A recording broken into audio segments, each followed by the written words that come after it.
はい、行きましょう。はい RCDC2021、はい。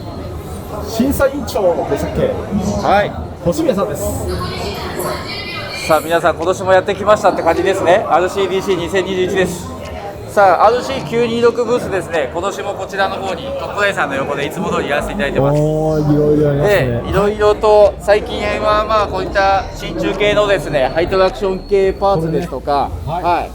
あ、こちらがバージョンがあってバージョン2でちょっと肉抜きをしたデザインですね。はいはいはい。こちらの方がちょっと、1個あたりですね 0.5g ほど軽量化して、かつちょっとこの肉抜きをしたデザインでですねサイドグリップがちょっと上がるような感じですね。なるほど。あとはですね2枚重ねにして使い分けたりとか、いろいろやり方はありますんで、ちょっとその辺はいろいろ試してもらえればみたいな感じですね。あとはこちらはですね、まあ、去年からあるパーツでもって感じですけれども、ね、シャシのバッテリーのところに使うですねバッテリーアンダープレートで軽量なレーシングタイプ、ウエイトタイプの 34g のものとこっちは 50g ですね。こちらは YD2 シリーズでこちらがガルムのモデルで、ガルムの方も同様にレーシングタイプとウエイトタイプが2種類ですね。 32g、49g と、特に RCDC はやっぱり重量のレギュレーションがありますから、そうですよね。ガルムなんかはやっぱり非常に軽量なんで、ちょっと重量がっていう方にはバッテリー下に入れてもらえるといいかもしれないって感じですね。まあ、あとはこの辺の工具関係が意外と普段よくターンバックでひねったりですとか、こちらの方は 3.7 と 4mm でだいたい 4mm が多いんですけど 3.7 はランスフォードさんのものですから、意外と皆さんじゃないですけどオーバードーズさんのターンバックルが 3.7 使えるんで、よければその辺もって感じです。あとはですねトップラインさんで発売している YD2 のベルトコンバージョンで、うちのロゴを入れたものとベルトですね、うちでオリジナルで発売しているガルム用のものがちょうど同じサイズだったので、あとは付属のビスを7075のアルミの、シルバーのビスをセットした限定のモデルっていうのも発売しております。あとはイベント限定で数量少ないですけどこういったキーホルダーも作ってますので、ぜひとも買ってください。そんな感じです。でもちょっと奥まってませんか？まあそうなんですけど、このぐらいでいいです。あとはですね、メインに行く前にですね、今年の新年もう一個これがあるんですけど、ハイトラクションタイヤインナーバージョン S ですね。こちらなんですけど、通常タイヤのインナーってスポンジの材質を使うのが多いんですけれど、スポンジってどうしてもやっぱへたってくるんですよね。なのでこれは材質のフェルトの素材を使ってます。タイヤインナーとしては多分今までどこもやってなかったと思うんですけど、こちらの方がホイールに組んだ時にタイヤにかけての張力というんですかね、張りが一定してるってことですね。それとここに滑り止めでゴムのプチプチがついてるんですけど、これがタイヤとこのインナーのずれ止めに非常に効果があってなんですけれど、一番変わる部分がですね、ドリフトしちゃってるからドリフトさせてるような操作感に変わります。要はケツが勝手に出てくんじゃなくて、これを組むことでリアが安定するので、自分でスロット入れないとドリフトしてくれなくなります。よりその操作感を楽しめると思います。なるほど。じゃあグリップ感がもっと出るんですね。そうですね、リアが結構ですね重たく感じるようなというか、でフロントに組めばフロントが例えばアンダー気味の人であればフロントがちょっと接地感が増したりしっとりしたフィーリングにもなりますね。これがたったこの値段で買えますんで、そうワンコインでお釣りきますんで。いつも新しいアイディアが来ますよね。そうですね、いろいろですねあれこれ考えながら、実は今日もですね横もさんのブースで、いろいろ横もさんにこんなのやったらいいんですけどっていうネタはぶっ込んできました。ちょっと僕は個人的に期待したいなと思っております。でそんなこんなでですね、今年はこんなものがちょっとまだこれサンプル写真ですけど、こちらでいいですか、 YD2 用のですね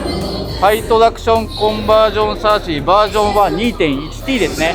2.1T っていうのは板厚が 2.1mm っていうことです。でこちらの特徴はこの細身なところとこのすごい肉抜きですね。穴ぼこだらけです。穴ぼこだらけで、さらにリアのですねバルクのところが、ここがよく言うT バーみたいな形の形状になってまして、ここからこの細さでしかこうつながってません。なのでここがロールすることによって、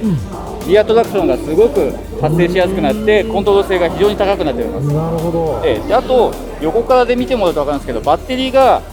ちょうどここを使って、うちの先ほどのバッテリーアンダープレートを使ってその YD2 系のホルダーで止めてます。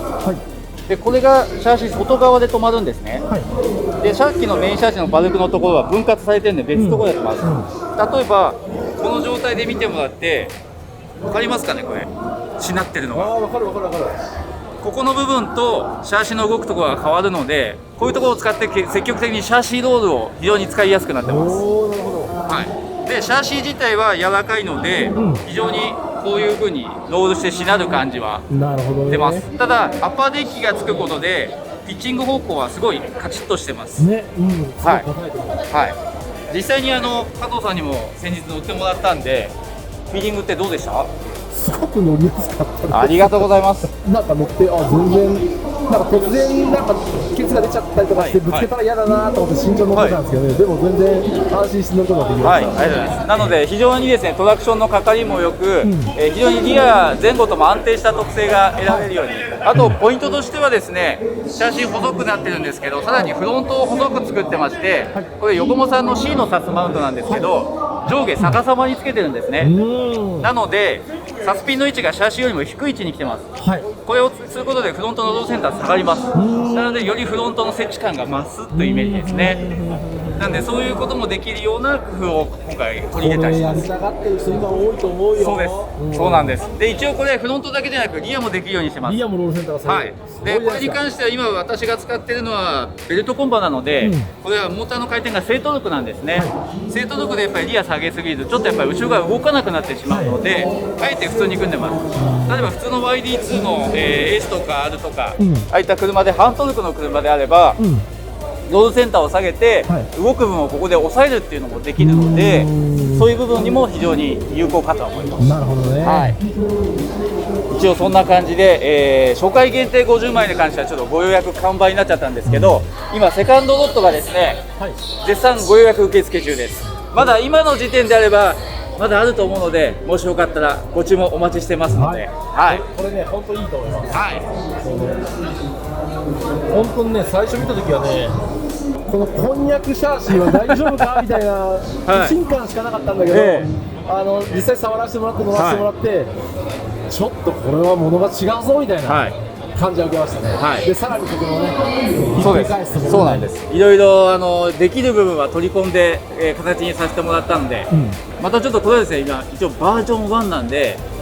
状況によってはバージョン2もちょっと予定したいなと思ってますので、その辺はやっぱりユーザーさんからの声があればやっていきたいかなと思いますので、また皆さんちょっといろいろと提案などもあればですね、いろいろ取り込めればと思いますので、ちょっとこちらのバージョン1のコンバージョン楽しみにしていただきたいと思います。なるほど。はい。どうもありがとうございます。はい、ありがとうございました。